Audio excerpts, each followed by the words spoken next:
এসেছিলাম ভাই একটা ভিডিও বানাতে, তো আপনারা দেখতে পাচ্ছেন পরিস্থিতি। তো আষাঢ় মাসে তো বৃষ্টিই হবে, এটাই স্বাভাবিক। তো আপনারা দেখতে পাচ্ছেন এখানে কিন্তু আমি একাই আসছি, তো আশেপাশে তেমন কিছু নেই। আর আমি শ্মশানে রয়েছি একা। আপনারা দেখতে পাচ্ছেন ওই সামনে কি পরিমাণে বৃষ্টি হচ্ছে, আর আমি রয়েছি একা। আপনারা দেখতে পাচ্ছেন উপরে কিন্তু মেঘ জমেছে অনেক, আর বৃষ্টি পড়ছে।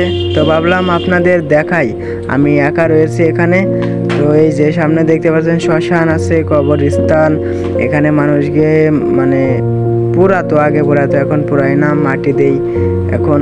আপনারা দেখতে পাচ্ছেন আমি একা রয়েছি, আমার সাথে কেউ নেই। মেঘের কারণে দেখতে পাচ্ছেন আশপাশটা কীরকম অন্ধকার হয়ে গেছে।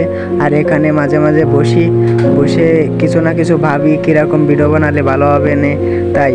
তো একটা ভালো বসার জায়গাও হয়ে গেছে, তো বৃষ্টি আসলেও তেমন কোনো ক্ষতি হবে না। তো আজকের মতো ভিডিওটি এই পর্যন্ত, ভালো থাকবেন সবাই।